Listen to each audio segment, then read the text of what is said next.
The Outsider by H.P. Lovecraft. That night, the Baron dreamt of many a woe, and all his warrior guests, with shade and form, of witch and demon and large coffin worm, were long benightmared. Keats. Unhappy is he to whom the memories of childhood bring only fear and sadness. Wretched is he who looks back upon lone hours in vast and dismal chambers with brown hangings and maddening rows of antique books, or upon odd watches in twilight groves of grotesque, gigantic, and vine-encumbered trees that silently wave twisted branches far aloft.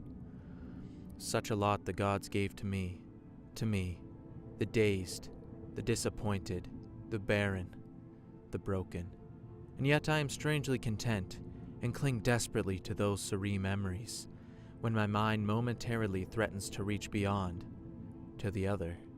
I know not where I was born, save that the castle was infinitely old and infinitely horrible, full of dark passages, and having high ceilings where the eyes could find only cobwebs and shadows. The stones in the crumbling corridors seemed always hideously damp, and there was an accursed smell everywhere, as of the piled-up corpses of dead generations. It was never light, so that I used sometimes to light candles and gaze steadily at them for relief. Nor was there any sun outdoors, since the terrible trees grew high above the topmost accessible tower. There was one black tower which reached above the trees into the unknown outer sky, but that was partly ruined, and could not be ascended save by a well-nigh impossible climb up the sheer wall, stone by stone. I must have lived years in this place, but I cannot measure the time. Beings must have cared for my needs, yet I cannot recall any person except myself, or anything alive but the noiseless rats and bats and spiders. I think that whoever nursed me must have been shockingly aged, since my first conception of a living person was that of something mockingly like myself, yet distorted, shriveled, and decaying like the castle. To me, there was nothing grotesque in the bones and skeletons that strode some of the stone crypts deep among the foundations.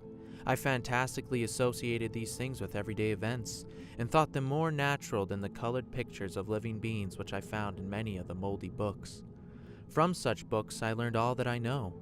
No teacher urged or guided me, and I do not recall hearing any human voice in all those years, not even my own. For although I had read a speech, I had never thought to try to speak aloud. My aspect was a matter equally unthought of, for there were no mirrors in the castle, and I merely regarded myself by instinct as akin to the youthful figures I saw drawn and painted in the books. I felt conscious of youth because I remembered so little. Outside, across the putrid moat, and under the dark, mute trees, I would often lie and dream for hours about what I read in the books, and would longingly picture myself amidst gay crowds in the sunny world beyond the endless forest. Once I tried to escape from the forest, but as I went farther from the castle, the shade grew denser, and the air more filled with brooding fear, so that I ran frantically back, lest I lose my way in a labyrinth of nighted silence. So through endless twilights I dreamed and waited, though I knew not what I waited for. Then, in the shadowy solitude, my longing for the light grew so frantic that I could rest no more, and I lifted entreating hands to the single black ruined tower that reached above the forest into the unknown sky. And at last I resolved to scale that tower, fall though I might, since it were better to glimpse the sky and perish than to live without ever beholding day. In the dank twilight I climbed the worn and aged stone stairs till I reached the level where they ceased, and thereafter clung perilously to small footholds leading upward. Ghastly and terrible was that dead, stairless cylinder of rock, black, ruined, and deserted, and sinister with startled bats whose wings made no noise. But more ghastly and terrible still was the slowness of my progress, for climb as I might, the darkness overhead grew no thinner, and a new chill, as of a haunted and venerable mold, assailed me. I shivered as I wondered why I did not reach the light, and would have looked down had I dared. I fancied the light had come suddenly upon me, and vainly groped with one free hand for a window embrasure, that I might peer out above and try to judge the height I had attained. All at once, After an infinity of awesome, sightless crawling up that concave and desperate precipice, I felt my head touch a solid thing, and I knew that I must have gained the roof, or at least some kind of floor. In the darkness, I raised my free hand and tested the barrier, finding it stone and immovable. Then came a deadly circuit of the tower, clinging to whatever holds the slimy wall could give, till finally my testing hand found the barrier yielding, and I turned upward again, pushing the slab or door with my head as I used both hands in my fearful ascent. There was no light revealed above, and as my hands went higher, I knew that my climb was for the nonce-ended, since the slab was the trap door of an aperture leading to a level stone surface of greater circumference than the lower tower, no doubt the floor of some lofty and capacious observation chamber. I crawled through carefully, and tried to prevent the heavy slab from falling back into place, but failed in the latter attempt. As I lay exhausted on the stone floor, I heard the eerie echoes of its fall, but hoped when necessary to pry it open again. Believing I was now at a prodigious height, far above the accursed branches of the wood, I dragged myself up from the floor and fumbled about for windows, that I might look for the first time upon the sky and moon and stars of which I had read. But on every hand I was disappointed, since all that I found were vast shelves of marble, bearing odious oblong boxes of disturbing size. More and more I reflected and wondered what hoary secrets might abide in this high apartment, so many eons cut off from the castle below. Then unexpectedly my hands came upon a doorway, where hung a portal of stone, rough with strange chiseling. Trying it, I found it locked, but with a supreme burst of strength I overcame all obstacles and dragged it open inward. As I did so, there came to me the purest ecstasy I've ever known, for shining tranquilly through an ornate grating of iron and down a short stone passageway of steps that ascended from the newly found doorway was a radiant full moon, which I had never before seen, save in dreams and in vague visions I dare not call memories. Fancying now that I had attained the very pinnacle of the castle, I commenced to rush up the few steps beyond the door, but the sudden veiling of the moon by a cloud caused me to stumble, and I felt my way more slowly in the dark. It was still very dark when I reached the grating, which I tried carefully and found unlocked, but which I did not open for fear of falling from the amazing height to which I had climbed. Then the moon came out. Most demonically of all shocks is that of the abysmally unexpected and grotesquely unbelievable. Nothing I had before undergone could compare in terror with what I now saw, with the bizarre marvels its sight implied. The sight itself was as simple as it was stupefying, for it was merely this. Instead of a dizzying prospect of treetops seen from a lofty eminence, there stretched around me on a level through the grating nothing less than the solid ground, decked and diversified by marble slabs and columns, and overshadowed by an ancient stone church, whose ruined spire gleamed spectrally in the moonlight.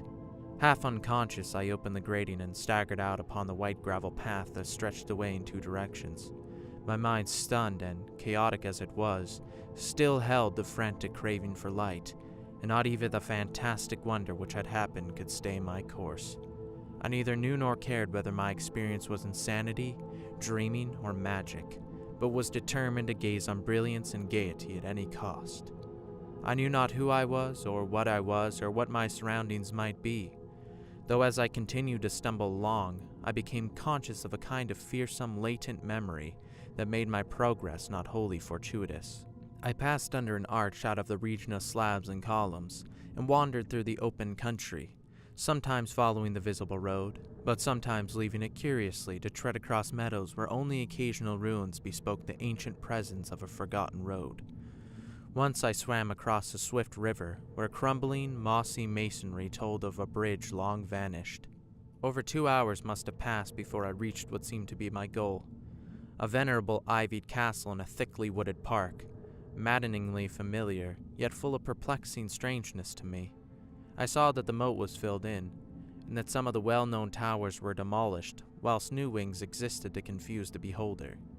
What I observed with chief interest and delight were the open windows, gorgeously ablaze with light, and sending forth the gayest revelry.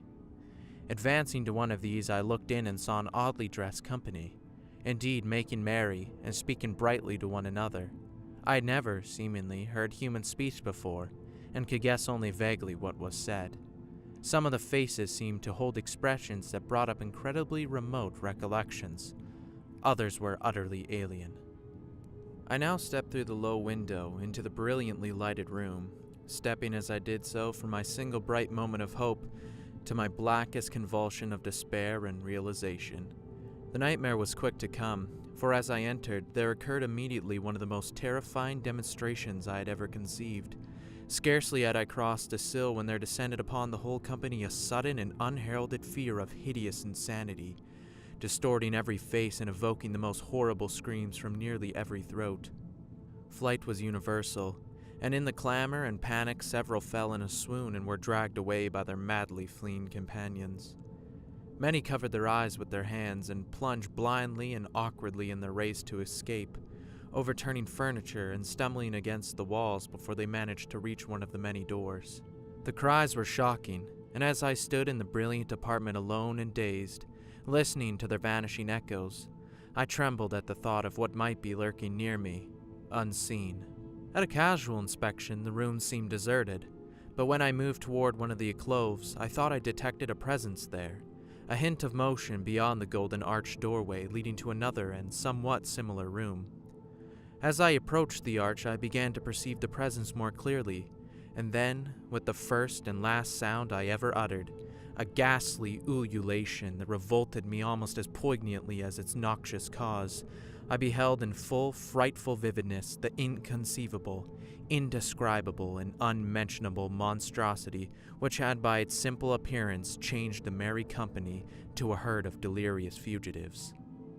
I cannot even hint what it was like, for it was a compound of all that is unclean, uncanny, unwelcome, abnormal, and detestable. It was the ghoulish shade of decay, antiquity, and desolation, the putrid dripping eidolon of unwholesome revelation, the awful barring of that which the merciful earth should always hide. God knows it was not of this world, or no longer of this world, yet to my horror I saw in its eaten away and bone-revealing outlines a leering, abhorrent travesty on the human shape, and in its moldy, disintegrating apparel an unspeakable quality that chilled me even more. I was almost paralyzed, but not too much so to make a feeble effort toward flight, a backward stumble which failed to break the spell in which the nameless, voiceless monster held me. My eyes, bewitched by the glassy orbs which stared loathsomely into them, refused to close, though they were mercifully blurred and showed the terrible object but indistinctly after the first shock. I tried to raise my hand to shut out the sight, yet so stunned were my nerves that my arm could not fully obey my will. The attempt, however, was enough to disturb my balance, so that I had to stagger forward several steps to avoid falling. As I did so, I became suddenly and agonizingly aware of the nearness of the carrion thing, whose hideous, hollow breathing I half fancied I could hear.